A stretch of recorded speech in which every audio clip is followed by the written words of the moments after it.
Winter is the perfect time to explore California, and there's no better way to do it than in a brand new Toyota Hybrid with 19 fuel-efficient options, like the stylish all-hybrid Camry, the adventure-ready RAV4 Hybrid, or the rugged Tacoma Hybrid. Toyota has the perfect ride for any adventure. Every new Toyota comes with Toyota Care, a 2-year complimentary scheduled maintenance plan, an exclusive hybrid battery warranty, and of course, Toyota's legendary quality and reliability. Visit your local Toyota dealer and test drive one today so you can be prepared for wherever the road takes you this winter. Toyota, let's go places. See your local Toyota dealer for hybrid battery warranty details. Coming up next, we got MinerTalk with Adrian, Sal, and Zay on 600. All right, MinerTalk is live along with Sal Montes. I'm Adrian Broadus. Man, what a loss. Miners have lost 5 straight. They lose here in the opening game of the WestStar Don Haskins Sun Bowl Invitational. Norfolk State, the Spartans, defeat the Miners 72-71. The last time UTEP lost the opening game of the WestStar Don Haskins Sun Bowl Invitational, well, you're going to have to go back to the first year of Rodney Terry, 2018-2019 team. That year, they dropped the first game in the Sun Bowl Invitational, coincidentally enough, to Norfolk State, by the way, Sal. And the next day, they bounced back and they beat Wyoming 76-65. It felt like a bigger win for the Miners at the time. In that year, they desperately needed that win under their belt. That year, they only went 8-21 overall, year one of Rodney Terry. And this year, losing to Norfolk State, you could bring in all the storylines, bring in all the narratives, right? UTEP hasn't beat a Division I team. They've lost all these Division I games going back to last year. You could talk about the fact that this is a tournament in which last year they won it, the year before they won it. They were trying to make it 3 in a row. Just get the first win, honestly. Like the way that I was kind of looking at it, just get the first game under your belt so you can get over this losing streak. But when you look at it historically, kind of bird's eye view, and you zoom in with the microscope and see what a loss this truly was, flat out disappointing, flat out unacceptable. I mean, to go out and lose a game like this to the Spartans, to go out and shoot 44% from the free throw line, 12 of 27. Hard to find any positives, hard to find the silver lining after a loss like this in multiple instances where they had chances late in this game to come back. And yeah, I liked the comeback in the second half. I did, but being down 42-32 in the first half, including a terrible late finish to the end of the first half, and then not coming back out of the halftime with a lot of energy and juice to start the second half. Those are all the things that I look at with this one that are disappointing, feel unacceptable to me, Sal. And yeah, this is a bit of a step back here for the UTEP basketball squad, who objectively looked like they were kind of turning a proverbial corner without finding a win in their efforts to Hawaii and Seattle, but to lose in this one at home in the WestStar Don Haskins Sun Bowl Invitational? Come on. Nah, it was right there for them, and I think that's the most frustrating part, is something that's plagued them a good part under Joe Golding is the way that they finish the half, and you find yourself up, 6, somewhere along the lines of that. Next thing you know, you're going into halftime, and it just feels like a quick flash. Norfolk State up 10. So that's something that they've struggled with before. Obviously, we know about the free throws, right? I mean, we could kind of start it in there if we're being honest. But another thing, too, that's plagued them in the past is just that lack of efficiency on offense. Like, what was that three-pointer near the end? Where was the fluidity on offense? And we've seen that many times before. Just makes you wonder, when is it going to change, man? Yeah, I don't know if it's going to change this year. And I think, you hear that the adversity that this team has faced in non-conference play. I saw the numbers that Sam Guzman, friend of the program, put out there this weekend. UTEP's faced a top 25 tough schedule, or schedule based off strength of schedule right there. They're 19th or whatever. You could bring all those stats out there. Bottom line is they got to find a way to win, because because it's not like in conference play the games become meaningless. Those are the games that mean everything, right? So it's about how you play in January and February, and if you're crawling to get to January and you're trying to turn a corner in January, trying to find some kind of an identity going into the months when you play league play, it's not a good sign at all.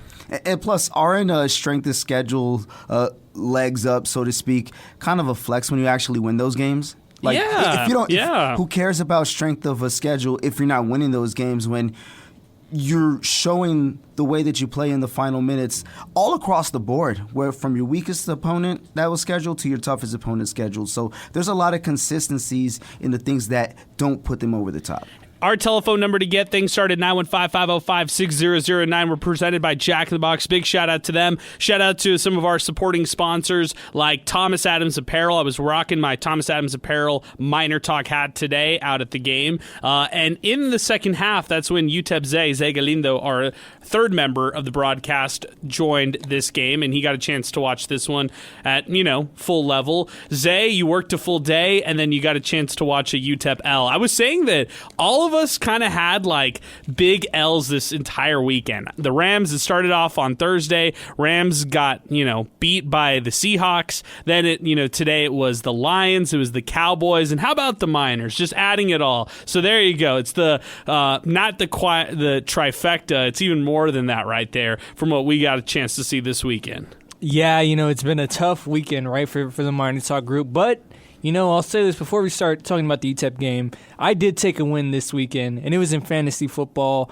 The UTEP Minor, Fans League. I'm headed to the championship. Let's go, man. And by default, I earned myself $75. So you know what? That's the biggest. I was more worried about that game, and I beat our guy Alberto in the semis. He probably needed that $75. Shout out Alberto. But Zay, you're saying all this stuff right here, and you're gloating about fantasy football over here. The fantasy basketball league is in shambles right here in the MinerTalk group because we're doing fantasy basketball among the UTEP basketball team. No Tyrese Watson again in street clothes, and I don't know what his status will look like for the rest of the year. Like, I didn't make practice this week. I need to go back out there. I need to ask some questions, but just worried in general about UTEP basketball as it stands right now. Yeah, going into this game, I think we've talked about it all year. This was the Miners' opportunity to finally get that D1 win out of the way. It was the biggest opportunity they had. You're not going to play a team, in all respect to Norfolk State, they're a great team, right? But just based on the schedule, this was your opportunity, and they blew it, right? You play, a MEAC team at home. You're usually going to count that in as a win, and just the way this season has gone, it gave the Miners an opportunity to, one, you get to advance to play for a championship, and you can build off that, right? Even with all the hardship that they've gone through throughout the year, they can win this game, win this championship, going into conference play. You can build off that and maybe be competitive come, January, February. Instead, we're talking about this loss, the same old things biting UTEP, late in the game, and we're here, right? We're going to reach January without UTEP having a Division I win. Could they be 3-8 when they get to Conference USA play? It's looking like that. They play North Dakota State tomorrow in the consolation game. You want to talk about it with us now in 550-6009. Sal, I think when we were gauging this team early on, we had some, I wouldn't say like red flags, but we just didn't have things that we can get overly excited about, right? Like, who's the go-to guy? Who's the go-to scorer? It felt like a group of pieces that was kind of trying to play cohesively, trying to learn on the fly and trying to develop that chemistry as quickly as they could. And now it's like time is running out and they don't have somebody to look toward. Maybe it's your guy, Caleb Blackwell, who could emerge among the entire group to kind of be that go-to scorer in the backcourt, but then you're going to have to rely on him throughout conference play. I just don't know. Yeah, he's going to need help, right? We kind of talked about it too earlier. Like, hey, what if Elijah Jones goes out there and is the star of the game? Could they win that way? What if West is the star of the game? Could they go out there and win with it? And we're asking this question about many players, and we're kind of getting our answer. And the answer is that we still don't know, right? And the troubling part is 2026 is just down the doorstep from where we are right now. Conference play is right around the corner, guys. You want to have some form of identity going into it. Otherwise, you're still going to be playing this guessing game where that margin for error, that window, just is not only significantly getting smaller, it could be closed, quicker before you know it. And I felt like 2022-2023 team, I constantly reference this team and compare it to this year's squad, the 2025-26 squad. That year, it was the Mario McKinney, Shamar Givens, Tay Hardy, Calvin Solomon, Otis Frazier, Zarek Onyema, that squad right there. And I felt like, at the Don Haskins Sun Bowl Invitational during that year, in which, they had an opportunity to go to the championship game, they lost to Kent State 47-46 in an absolute defensive slugfest, and then they went double overtime loss to a good UAB team on the road. So you felt like that team right there was a bit of a difference. By the way, they were 8-4 going to conference play that year in 2022-23, and even though they were, they had an okay record at the time, I felt like at that point they didn't really have an identity. I feel similarly with this year's squad, even with a worse record here, Zay. This team kind of resembles that squad where you're kind of hoping and praying it may turn the corner, or they might find and figure some things out. They're just not doing it. Yeah, I agree 100%. And with that team, I looked at them, and the way they won games is they grinded you out. Like, they just gritted. Defensively. Yeah. Defensively, they were just more gritty. And I guess the term is they had more dogs. Like, they weren't the most talented offensive team. Even when you have, Tay Hardy, he was inconsistent at times. We all know Mario McKinney's, shortcomings offensively. Shamar, right? We don't need to go into the rabbit hole. These guys, sometimes they just had bad offensive games, right? They scored 46 points in a home game, and they only lost by 1, right? If this UTEP team scored 46 points in a home game, first off, I wouldn't be shocked, and second off, I'm expecting them to be losing by, 20 plus. So that's just how this goes. That team was just more gritty. They grinded you out, and that's what this UTEP team lacks this year. So I'm looking at KenPom right now, and KenPom projects the rest of the season, how it looks to be right now. KenPom has UTEP winning 5 more games total for the rest of this year. And I think, look, that's a little harsh, right? Like, okay, can you say that this team is really an 8-win squad when it's all said and done? I mean, it might be when we're talking in March, if it goes that far south and they truly go under 10 wins when it's all said and done.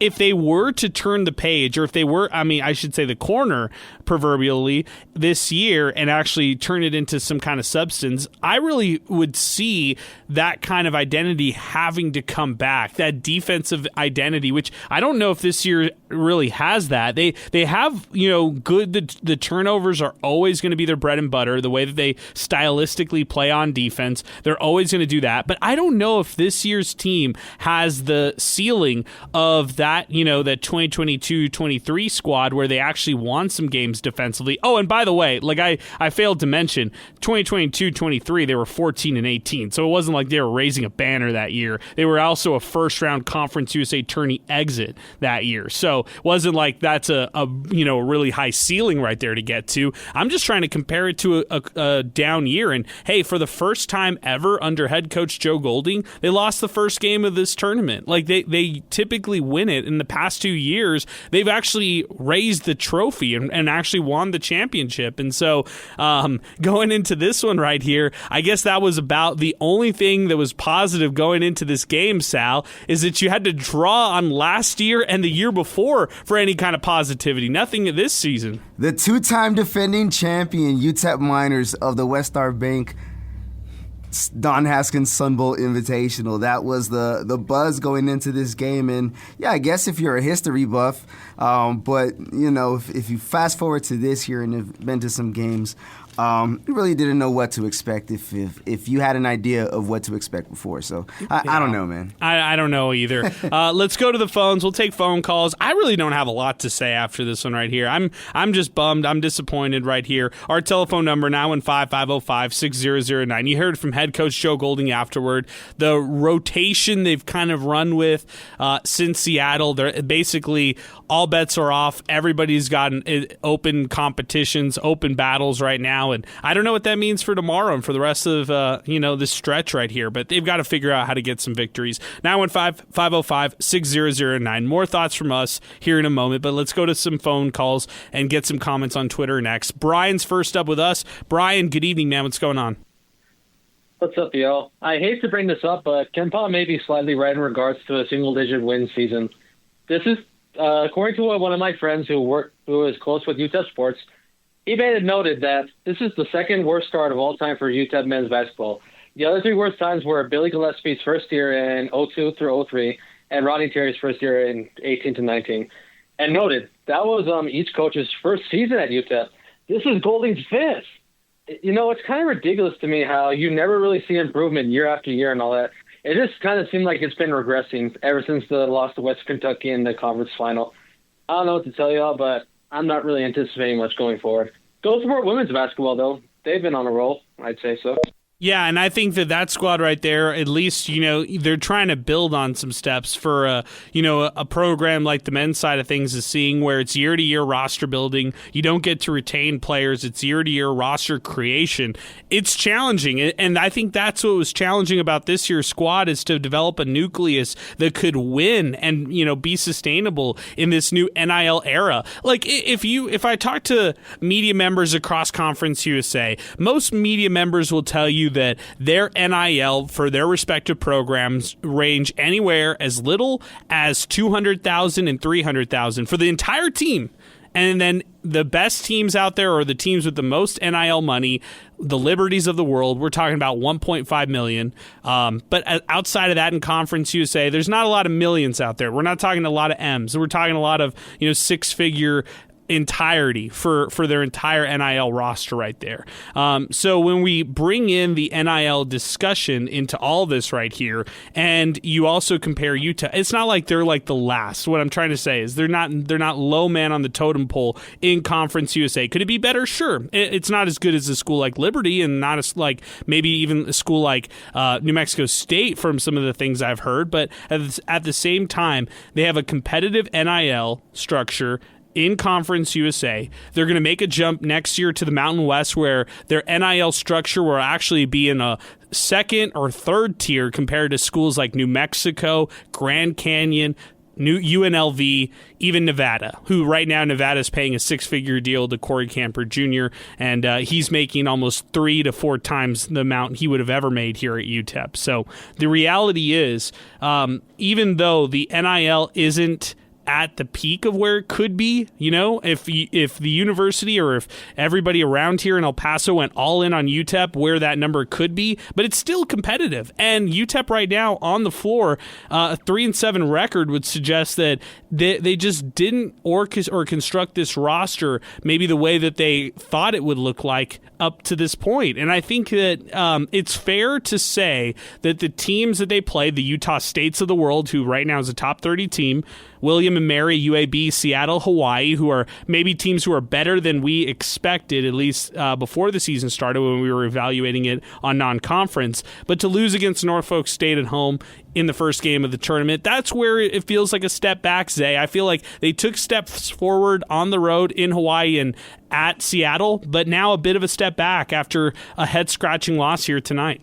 Yeah, and, I had some friends ask me, like, why is this team so bad, right? And I didn't have an answer.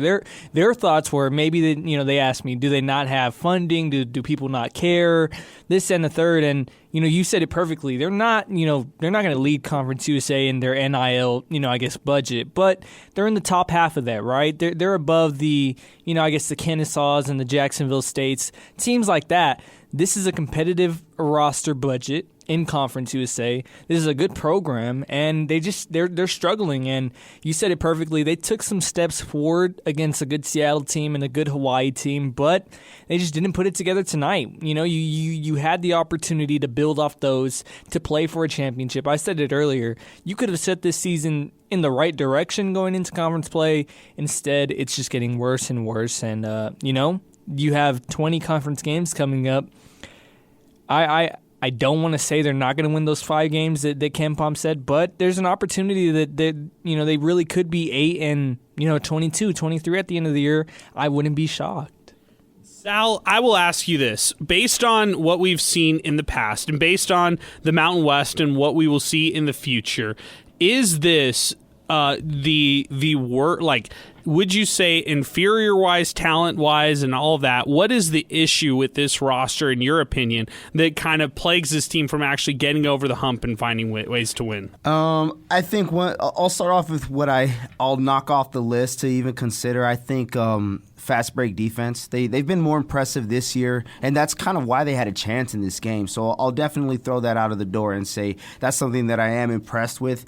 It's hard to pinpoint one thing. You look at this game, and there's many things that if they would have just done one or two things right in a certain particular area, like free throws or just terrible passes at some point, it could be a little bit different. But if I had to pick, man, so far this year, probably free throws.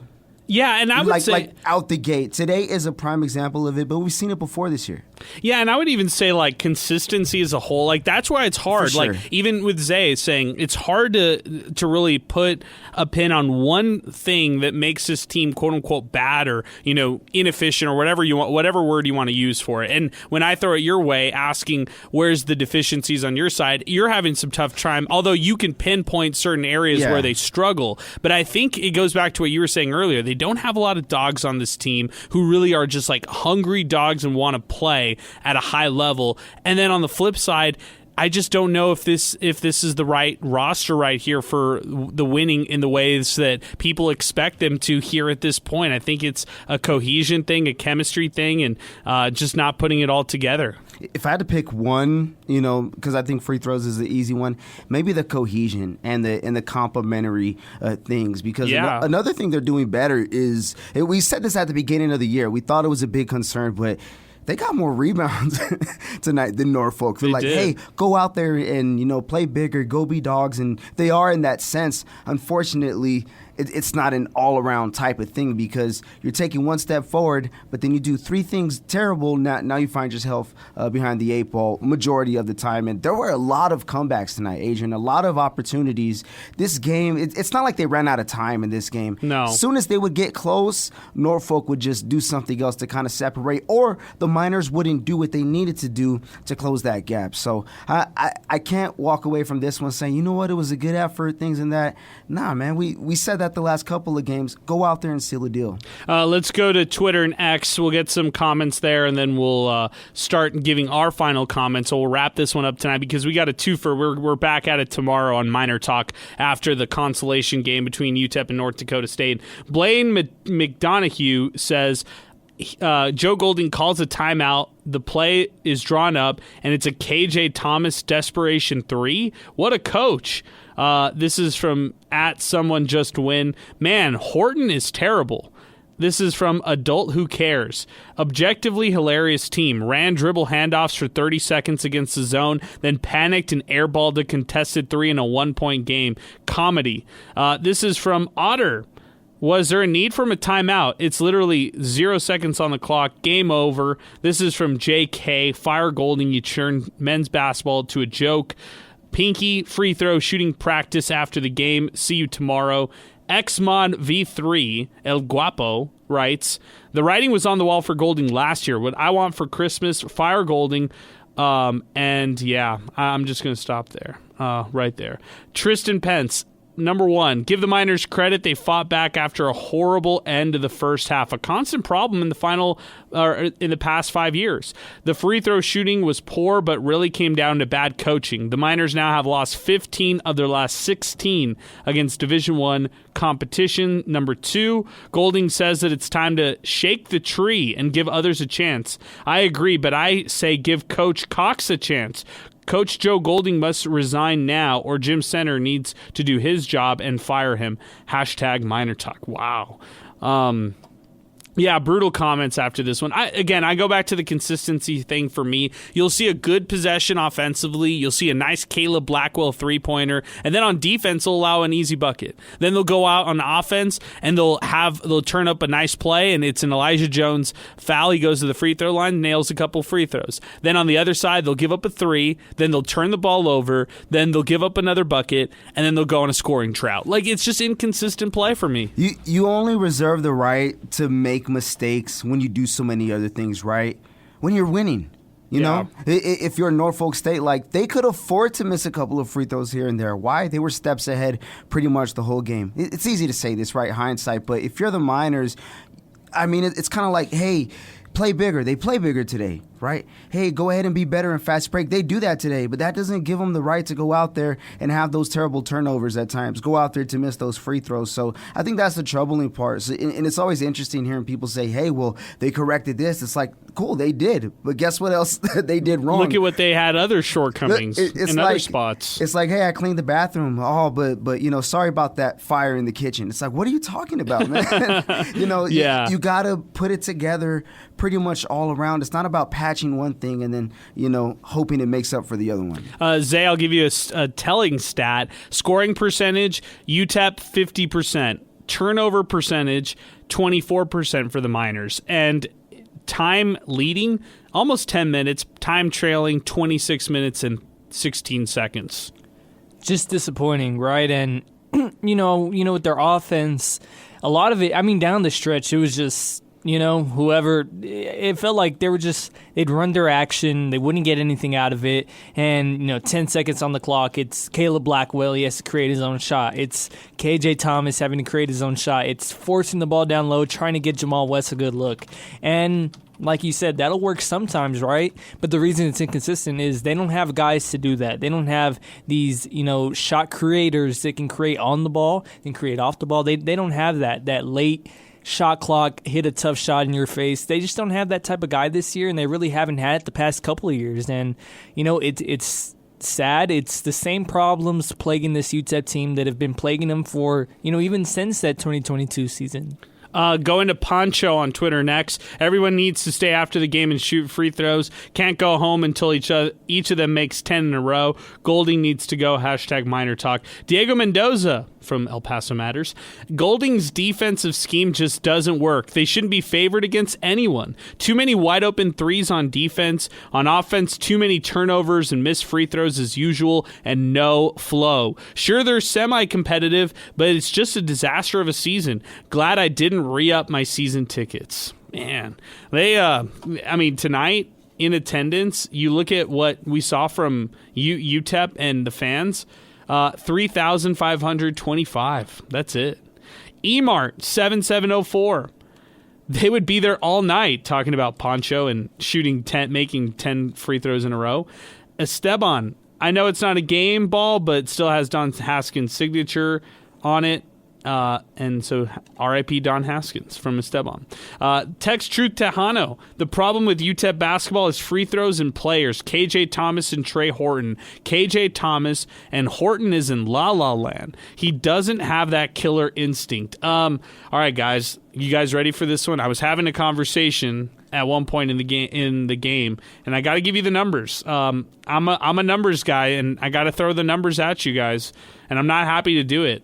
First off, I will say today, for Trey Horton, he put an egg, 0 points, 0 for 7 from the field, 0 for 6 from beyond the arc. Stop me if I'm being too harsh at any point, okay? So I just need to throw that flag out there. Year one, true freshman. All freshmen, all Conference USA freshmen, 44% from beyond the arc. And by the way, that was the 10 minutes, 33 seconds team in which Trey Horton helped that squad in the Conference USA tournament, nailing some big-time 3 points. He was 44% from beyond the arc. Last year, he attempted 62 three-pointers. That was almost double of what he did as a freshman. And last year, 26% from beyond the arc. Just, it was a sophomore slump, and they talked about it off the in the offseason, I should say. Horton was going through a lot last year and just didn't hit the three-pointers like he wanted to. This year, Zay, 6 of 25, 24%. Seeing, there's this funny meme, on Instagram, and it's, when a guy takes a good picture and he uses it for 3 years as his profile picture, his posts, everything. He, if someone asks, what do you look like? He uses the same picture from 3 years ago. That's what it feels like what's happening with Trey Horton, at least shooting the ball, because you said it right there. The stats don't lie. The numbers don't lie. And that's only 6 games, by the way. Only 6 games and 24%. You said stop you if you're being too harsh, but numbers don't lie, right? You can't be harsh with the truth because it's the truth at the end of the day. There's no debating it. And he just hasn't been the same shooter he was in his first year, as a true freshman. And you said he only took maybe about 30, 35 three-pointers in that true freshman year. That's a small sample size. And, 44% is great, right, from three. But off 30-something attempts, you're not going to know how good of a guy you can shoot until he gets up into those 60s and, the 70s. And we're looking at it right now. It's not looking great for Trey Horton. Well, and that's the natural maturation you should see from a freshman jump into a sophomore, right? You're making double the three-point attempts to truly see what kind of a beyond-the-arc scorer that person really is. And in the middle of the game, I was talking to Chaz from KFox and CBS sports director, and I was just thinking maybe Trey Horton, maybe we could all have a sit down with him and just say, hey, look, man, you're a lengthy player. Like, you can actually fit this system because you know the system. But you have to figure out a different way to score. The catch and shoot Klay Thompson, Trey Horton just isn't there. It's got to be something different. Maybe it's like off the ball, off the dribble, driving to the basket, Trey Horton, and helping to create for others, Trey Horton, because the book is out. He's the catch and shoot guy. He's going to be the guy who tries to make that three for the Miners. And I think teams are defending him that way, as kind of that one-dimensional scoring type of player. But if he adds a different element to it, if he adds just a different scoring side to him in his bag, maybe he can actually reinvent himself. But Sal, at some point, you got to start making him. If you're a player like Trey Horton III, who they started these last couple games, like they're rocking with him as a go-to guy, and you can't go 0 for 6 from beyond the arc tonight if you're supposed to be a sharpshooter. Plus, I should also say with all this, he got the last shot. They went to him to try to tie the game up, to hit the three-pointer at the end instead of Caleb Blackwell taking that last shot. Like, they went for him knowing that Blackwell would be blanketed by the Spartans, which he was.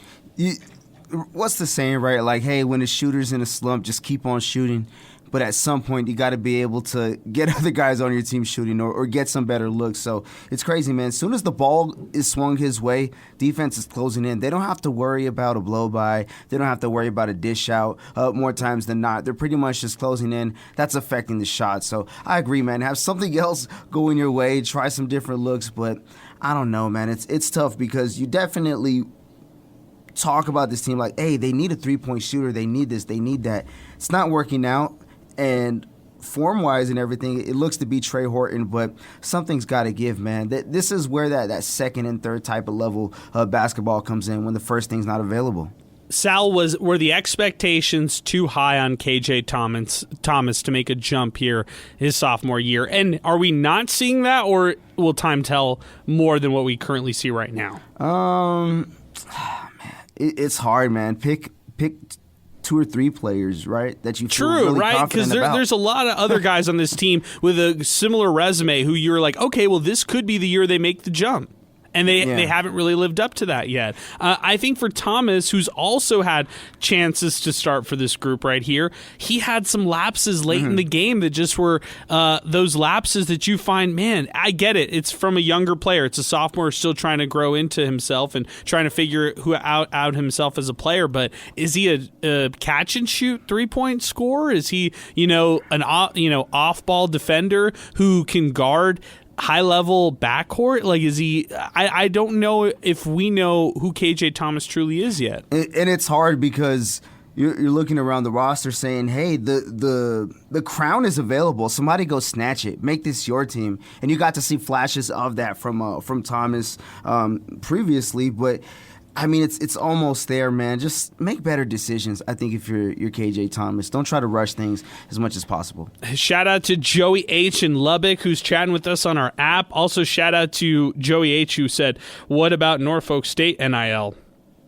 I'll tell you, I don't think they have a lot of NIL. I think UTEP probably beats them on the NIL train right there. Yes, I agree. I think Norfolk State, they do have some guys. They had some ballers, but I think UTEP, if you place them in the MEAC, I think they'd be first. Yeah, I think. I agree with that too. Even now, even with the roster and record that they have now, Zay, how would you answer that about KJ Thomas, and where is he at in his development in your eyes, and who is he at his ceiling? Like, if I had to give me the PR status for a guy that you're not a huge fan of, I don't think that's a huge shock for listeners out there because of what you like, just the ways you've talked about him in the past. And for Thomas, where is he right now, and what's the best case scenario of him?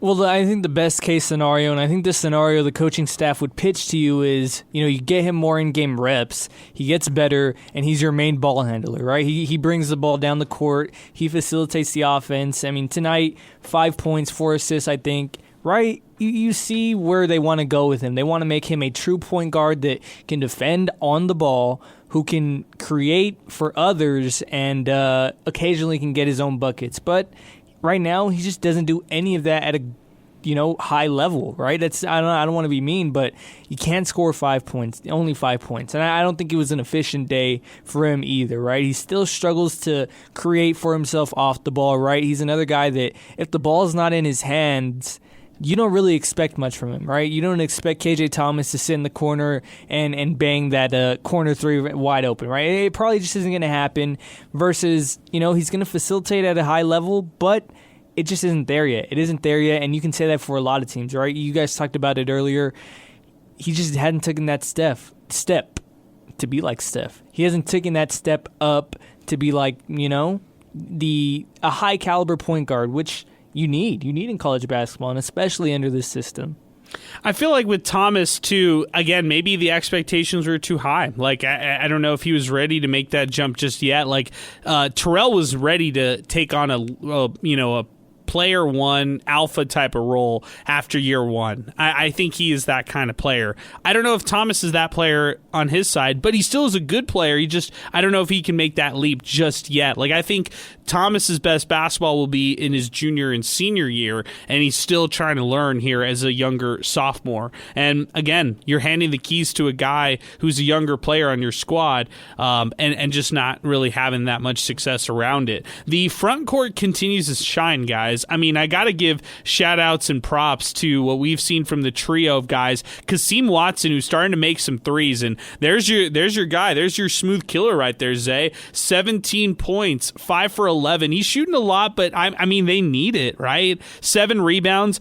Looks a little clunky. I think now I can say that in person. Like, the way he is trying to buy in and defend to Golding's system is still a bit of a struggle for Kasim Watson. If he just gets maybe a month more of that defensive training, maybe he'll be better. And maybe he'll be like the best player on the team, like in certain games. But 17 points, 5 of 11 shooting. Caleb Blackwell, 18 points. They needed all of it. I wish he shot more. 13 attempts. I kind of wanted like 20 the way he started the first half. And then Elijah Jones was maybe his first bad game, quote unquote. 10 points, still was able to get in double figures, but just a bit off on his side. The one who has a bit of a misleading number and stat line, Jamal West Jr., I liked the 16 points. I loved 7 for 8 from the field. I hated 2 for 7 from the free throw line. That kills you. Yeah, he missed a couple down the stretch that were crucial, right? Because we know down the stretch, UTEP, they couldn't quite get over that hump, and you need all the points you can get. And, I think Kasim Watson, you said it perfectly, he still looks a little clunky, but I think he has the highest upside, right? Because he's, 6'8" on a good day, right? If he stands up straight, he's 6'8". I know UTEP will say he's like 6'9", but no, he's a 6'8" forward. He's lengthy, right? You want to say like he's the great value Kevin Durant, right? If there's such a thing. He can score at all 3 levels, and you see it, right? He got off to a slow start to the year, right? Especially from the 3-point line.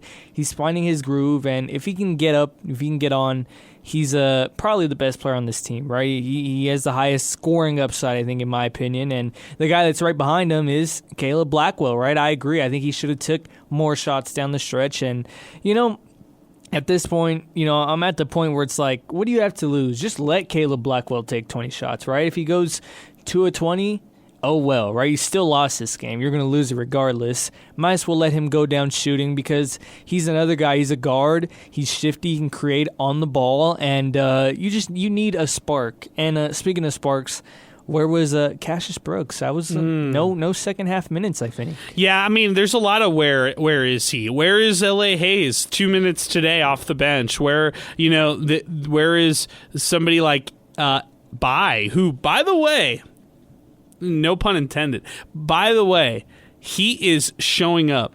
2 points, 10 minutes, 4 rebounds. He had he had 2 blocks, by the way. And Big Mo, I like him, guys. I mean, tomorrow, if they're looking for guys and searching for answers, Bai is probably the guy. I feel like he might be it down low. And maybe this is hilarious because over the last couple of years, UTEP has had some of the guards to compete, has had some of those shot makers, Tay Hardy, Zid Powell, name it. This year, maybe you just go like three or four forwards down low and play like Jamal West Jr. as like a point guard or something like that. As ugly and crazy as that sounds. But I mean, seriously, what if you went Kasim Watson, Bay, Jamal S. Jr., and Elijah Jones on the floor? All 4 of those bigs on the floor at the same time. They had a couple possessions where it was like 3 of them. It was like Bay, Kasim, and Jones, like triple towers. I think they're inching close to possibly doing that because, I mean, why not, right? You just need to get somebody to facilitate inside of them. But all of them are going to stretch it, right? Like, Kasim's not going to play inside. He's going to play on the outside. He'll play from the perimeter. Jamal West Jr. could start from the perimeter and work his way inside or start, from one of the elbows. Then you get Bai, who could just be anywhere, right? Like, you just throw him anywhere. Maybe he could run point for you at times. Who knows? But he's starting to give this team minutes where I'm thinking to myself, wait a second, UTEP needs some answers. Maybe he's the answer off the bench to at least try to give a longer leash to. And look, I think the thing that prevents him from getting a lot of minutes is the defense, right? We don't see it a lot, but 2 blocks today. I think it's the hedging, all that complex stuff that comes with the Joe Golding defense. I mean, we talked to Joe in the offseason. They work pure defense all offseason. They really don't touch a lot of offense, and it's a complex system that doesn't favor bigs. That's why guys like Derek Hamilton, they didn't get a lot of minutes down the stretch, right? That's why they loved Kevin Kalu so much because he knew that system so well. So, maybe the 4 big men, we might be farther than we think. Bay, by the way, had one of the top plus minuses on the team from this past game. There you go. Okay. Maybe you should get Bay with Tyrese possibly being out. I feel like I need a big trade, guys. I got CJ Smith basically just out of everybody feeling bad for me, but my team is donezo. I feel like I'm just going to fall really far behind. It's just going to be you 3 duking it out. Maybe Tyrese Watson comes back at some point, but I don't know. It didn't sound great the past couple of weeks when they were talking about the Tyrese Watson situation. And again, I just need to go to practice so I can try to figure out what that timeline looks like. Joe Chacon checks in. I'm never going to start rooting for my Miners, but when are they going to start rooting for me? Hashtag Adrian forgot my birthday. Hashtag Sal's my pal didn't. Those are the only 2 I'm going to read. I like that. That's funny. Happy belated birthday to Joe Chacon. I just called him old. That was all I did. I didn't even say happy birthday. So good stuff, Joe Chacon. This is from Pinky. Thanks for staying up and hosting Miner Talk. Enjoy listening to your crew in Miner Nation. UTEP basketball will be fine. Hopefully for your sake, Pinky. Hopefully for everyone's sake, too. UTEP basketball will be fine. But things aren't fine right now. Amid this losing streak right here, Miners are trying to figure out what they are right here. At this point, they're trying to dig deep. And like head coach Joe Golding said, shake up the tree to figure out what they have. Hey, if they say, honestly, like, shake up the tree, what are some of the, like, most surprising things that we could see tomorrow? Like Bobby Montgomery getting a ton of minutes, Cassius Brooks getting more playing time, maybe even a Jordan Hernandez sighting from the Miners. Like, what is the extent of truly shaking that tree and what we could see differently from the Miners? Maybe instead of, like 5 minutes for KJ, 5 minutes for Trey. And try to find other answers from other guards? Maybe possibly instead of extended minutes for this person, cut minutes for, who I said KJ, Trey, maybe Caleb, but he looked pretty good, right? Shake up the tree could be anything, but right now, I don't know if you have anything up in the tree. Hey, let's pause 10 seconds for station identification. You're listening to Miner Talk, brought to you by Jack in the Box. We'll come back with our final thoughts coming up next here on 600 ESPN El Paso. 915-505-6009, along with Sal Montes, Zay Galindo. I'm Adrian Broadus. We got a call to get to here on the program today, and we'll continue here on Miner Talk. Final thoughts, final comments coming up next. Consolation game tomorrow. 5 o'clock tip-off, by the way. Don't love that. Man, I really don't remember when the last time. I don't remember that year when they played in the consolation game of the WestStar Don Haskins Sun Bowl Invitational, and I was covering UTEP in 2018-19, but I just don't remember that loss to Norfolk State. I do remember the win against Wyoming, but again, just it's a bummer right there if you're a UTEP fan, hoping that, or when you put all your faith that they would finally get over the hump and have a Division I win tonight, and that hope fell short. Zay, you could be positive and say that UTEP rallied back in the second half, but if we're being honest, down 10 at the end of the first is just a gut punch of a way to go at home in the first half, and to have to play from behind the entire time in the second half, that's just so much pressure to put on this team.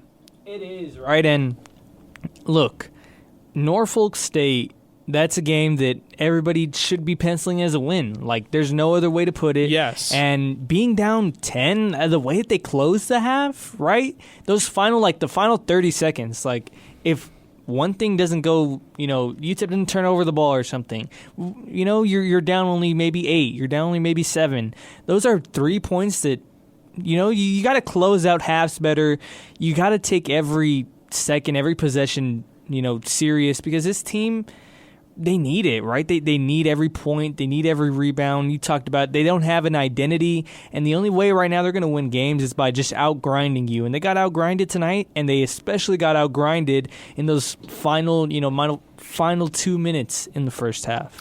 Yeah, I would also say that the other part to this, Sal, was that the Miners didn't close out the game in the final 2 minutes the best way. Yes. Like, it's not just that they rallied back, but how are you going to close out the game in closing minutes to try to win it? And I didn't like the closing minutes from UTEP basketball here tonight. No, definitely not, because all of that stuff that you did, all of that grinding, finally making key free throws in areas, for what? For what? We saw this the last couple of close games. They were not able to seal the deal when it mattered the most. And we're not talking about like, oh, man, you know what? They left it all out there. Shot just didn't go in. No, man, you're left with some questionable, questionable plays out there, questionable designs. It's like today it feels like a rush 3. Why did it feel like that? You know what I mean? And if that's the case, how prepared are these guys out there? That's just one aspect. Then if they're on defense, it's like somebody can blow by for an easy bucket, or there's some form of miscommunication. So everything you do does not even matter because you were not able to seal the deal in the end of both halves. They had, a 6-point lead? Yes. Something in the first half?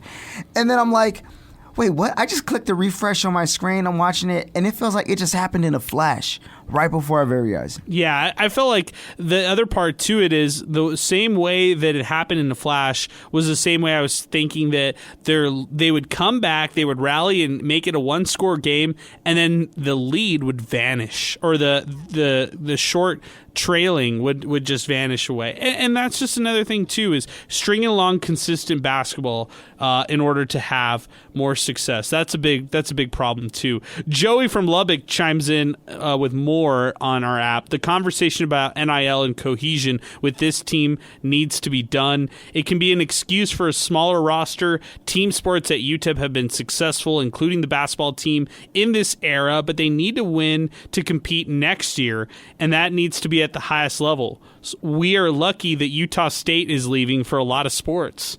Good point. Good point there, Joey. I would say that we've been talking a little bit about the NIL. I would say the cohesion part of it, they'll tell you both ways. Continuity sometimes is good when you have a younger nucleus and you have some momentum off the previous season. But at the same time, in today's day and age of basketball, I don't know if continuity can win at UTEP because we simply haven't seen it in the NIL and transfer portal era. Every year it's roster building. Every year it's year to year. And I know they try to throw out some NIL to retain, but Joey H. from Lubbock, I got to tell you, like David Terrell Jr. fetches over $150,000 at North Texas. Corey Camper Jr. rumored to be making $300,000 at Nevada. UTEP can't compete there. You know what's a continuity year for teams now? You get 2 years. Congratulations. You get 2 years. You're very with a lucky. single team. Exactly, and it's happening way quicker than before. I mean, those days of trying to what's the analogy? Like squeeze all the water out of the towel that you can, all the liquid out. Try to get every drop out of that potential. You don't have that type of time frame anymore. It's all about unfortunately for a lot of teams, it's going to be gimmicks and different things, catching people by surprise, the element of surprise, if you want to put it that way. Those are usually the keys now within these last couple of years. It's way different. I will say this. When we're comparing the NIL game and talking about this one right here, I know you didn't get to see it, Zay, but I got a chance to watch that first game and call it with Leonard Owens for North Dakota State and UC Irvine. The rosters of those two teams, comparing it to UTEP's roster, night and day. It felt like I was honestly watching a different sport. And those are two teams who you think about North Dakota State and UC Irvine, you might not think about them historically as mid-major powers, but man, they had talent on both those teams right there. Yeah, you said it perfectly. They're not historic mid-major powers, but the past decade, they're blowing UTEP out of the water. And they're going to the NCAA tournament, both those teams, along with Norfolk State. Yeah, I mean, those two teams specifically, these past 10 years, you put UTEP success versus their success, they're the better program. And right now, in the NIL era, nobody, the sad thing is, look, nobody cares about what you did 40 years ago. Nobody cares about the 50 years ago. You can try and sell recruits on that, but at the end of the day, it's going to come down to how much money are you offering and how good has this program been in the last 10 years. And UTEP just hasn't been great. They're not offering a lot of money, and, you said it perfectly. UC Irvine is going to go to the NCAA tournament, right? They're in the Big West. They're a good team. And North Dakota State, I mean, they're one of the best teams, I think, in the Summit Mount. Yeah, Summit, exactly. Summit League, right? They're one of the best teams there. They have, regionally, I think the Dakotas are always pretty good, right? South Dakota State's going to be pretty good. They have a pledge to athletics over there, and right now UTEP is just falling behind, right? They're just falling behind. They're falling behind mid-majors, and they're falling behind the sport as a whole. Okay, here we go. To back that up, North Dakota State, 3 NCAA tournament appearances in the last 11 years. UC Irvine, 3 NCAA tournament appearances over the last 11 years. There you go. I mean, that's a decade plus of success and recent success right there. Back to the phones. Augustine has been patiently waiting with us here on the phone lines, 915-505-6009. Augustine, good evening, my friend. What's up? Oh, maybe we lost Augustine. Maybe he's on mute. Augustine, are you there? Augustine going once. There he is. Hey, everybody. He was on mute. How are you, Augustine? No, actually, the thing is I'm going through Los Lunas right now, and sometimes, New Mexican signal is as bad as Mexican signal. But anyway, I just have one question for you guys, and there comes a point in time where coaching does matter, but also what matters is having pride in playing basketball.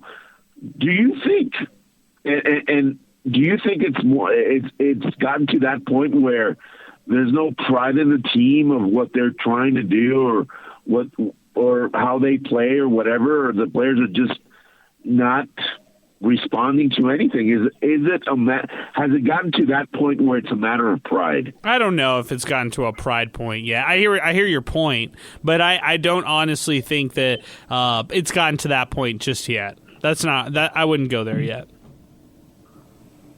Okay, I think that's something to look at maybe in the very near future, because losing to this team, Norfolk State or whatever their name was, it's just, the UTEP faithful and UTEP brass should really be thinking about what they're going to do to try to solve this, because it's unfathomable that this is happening to a school like UTEP. Yeah, I mean, they should be a lot better than this, man. I hear what you're saying. I appreciate the phone call. I would say you're onto something in terms of like legacy overall. Like there is a legacy conversation to have with all these players who, they go to 4 different schools in 4 years or 3 schools in 4 years and they don't really have a school to claim as their own. There's something to say about legacy for sure, but I don't know as far as much more than just that right there. But I appreciate your phone call, Augustine. Thanks for weighing in. Thanks for trying to come up with a solution or what's going on with the issue that is UTEP basketball as it stands right now. Real quick, you were talking about like the recent tournament appearances and stuff from the teams in this tournament. Yeah. Well, on a similar but unrelated note, on Facebook, you get your memories and stuff, and this popped up the other day, and I just wanted to bring this up, and shout out to Zay on Fantasy Football for this too, but this is my Facebook post from December 19th of 2011. Hear this out. I'm just bitter about my fantasy football road ending, but let's focus on what really matters. UTEP 69, McNeese State 54. Wow, there you go. Like, how far have we fallen, man? And look at McNeese now, huh? Wow. Hey, by the way, how about the fact that UTEP was like the line closed at 10.5 points in favor for the Miners, UTEP was almost they were more than double-digit favorites to close out this game before the betting odds closed out here in this matchup tonight. Sometimes I feel like they just throw out these lines without even doing research. Because I think going into this, like if I was the odds maker, because I know so much, but no, if I was the odds maker, hypothetically, just looking at these two teams, Norfolk State, they're not that bad, right? They're going to play a gauntlet of a schedule, of course. But to say they're 10-point dogs against the UTEP team that has not won a game against a Division I opponent this year. 2, struggled against the University of St. Thomas at Houston at home. 3, they just haven't looked great. I don't know how you can say 10-point favorites. Yeah. And, whoever bet the money line, not even the spread, the money line on Norfolk State, they're gonna be eating good tonight. Yeah, definitely. They definitely cashed in after that one right there. Let's continue now at 550-5609. Zay, we'll go to our fantasy basketball check-in right now. Sal will get some final thoughts, and we'll put a bow on this one right here and wrap it up, as it was all Norfolk in this one, winning 72-71. Zay, we'll go to the fantasy first. You give us the rundown. Include Chris. I don't even know if we're ever going to see Chris again. I'm telling Chris, we'll save it for the big game. Save it for the big game. Tomorrow's definitely not the big game, so I don't know when the next time we'll be live on Inspo Lens. But Chris Collins, in the spirit of our fantasy basketball, he does listen and he does pay attention to UTEP basketball, so he knows what's going on. But give us the rundown. What are we looking like? So first off, I want to start off by saying, who do you guys think won today's game? Oh, today's game was definitely Sal Montes. Definitely, not even close. Because he has Caleb Blackwell, and Blackwell killed it here tonight. He sure did, and you're right.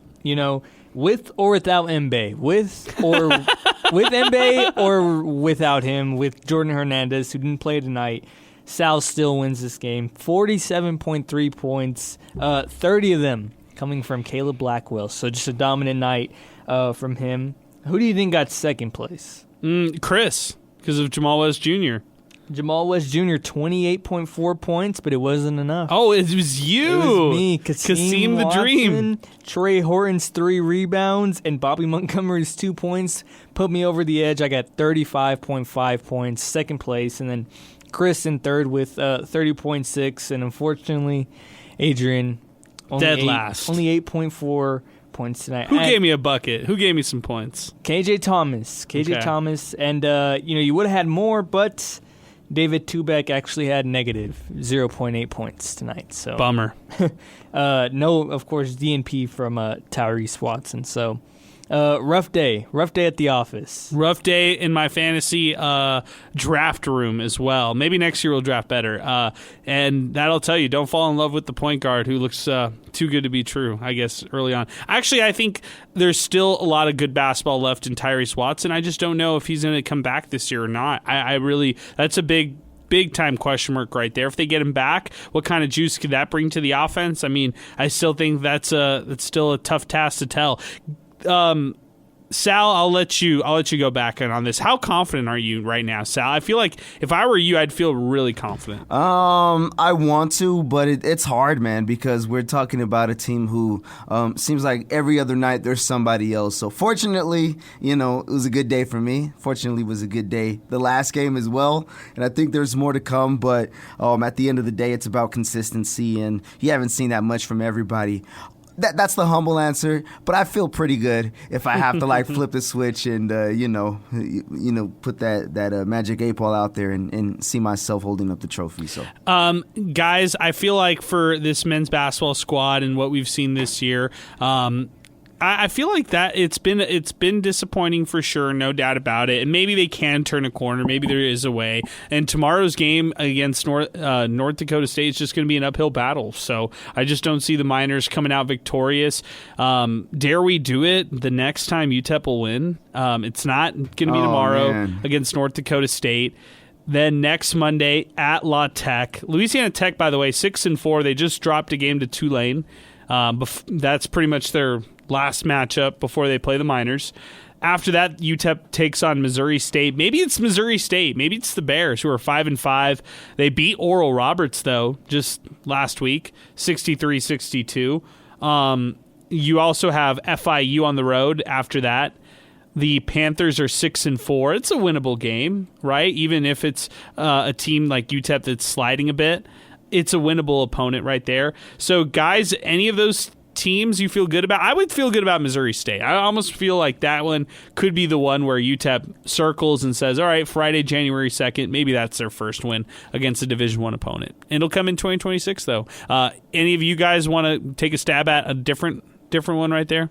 No? I agree. I think the Missouri State one looks promising, but there's a chance UTEP doesn't win a Division I game in the fall 2025. So. Oh, man. I don't know, man. I'm kind of looking further than that. I think the one that I have circled that they have the best chance of is going to be Delaware. That's Thursday, January 15th. Yeah, it's going to be their first Division I win coming Thursday, January 15th. That can't happen. No way. Against the brand new FBS team. I know it's still basketball, but we're talking about a team that's brand new in Conference USA. We said this in football. Hey, this is the worst the league has ever been. I feel good about their chances. This is the worst Conference USA has ever been for as long as I can remember. I think that's like an oxymoron. This is the worst it's been as far as I can remember, and I don't have much confidence in them beating, a new Conference USA member in Missouri State. But going over to Delaware, I'll give them much more of a chance. However, this is like, 3.5 or so weeks away. That's a lot of time for those teams to get better, and hopefully for UTEP. But at the trend right now, there's not much faith for them to go that way. Guys, I think that's going to wrap us up here on the show today, and I think that'll be the way that we wrap it up here. For Zay Galindo, for Sal Montes, I'm a despondent Adrian Broadus. Norfolk State defeats UTEP 72-71. It's a 5-game losing streak for the Miners. When will they find that victory? Only time will tell, and we'll find out. North Dakota State's tomorrow, consolation game. We'll have it for you, 4:30 countdown to tip-off, and then tip-off at 5, Miner Talk after that. For all the gang here, we are brought to you by Jack in the Box. Thank you again to Jack in the Box. We'll be back in action tomorrow here on 600 ESPN El Paso. Winter is the perfect time to explore California, and there's no better way to do it than in a brand new Toyota hybrid with 19 fuel-efficient options, like the stylish all-hybrid Camry, the adventure-ready RAV4 hybrid, or the rugged Tacoma hybrid. Toyota has the perfect ride for any adventure. Every new Toyota comes with Toyota Care, a 2-year complimentary scheduled maintenance plan, an exclusive hybrid battery warranty, And of course, Toyota's legendary quality and reliability. Visit your local Toyota dealer and test drive one today so you can be prepared for wherever the road takes you this winter. Toyota, let's go places. See your local Toyota dealer for hybrid battery warranty details. AI agents are everywhere, automating tasks and making decisions at machine speed. But agents make mistakes. Just one rogue agent can do big damage before you even notice. Rubrik Agent Cloud is the only platform that helps you monitor agents, set guardrails, and rewind mistakes, so you can unleash agents, not risk. Accelerate your AI transformation at Rubrik.com. That's RUBRIK.com.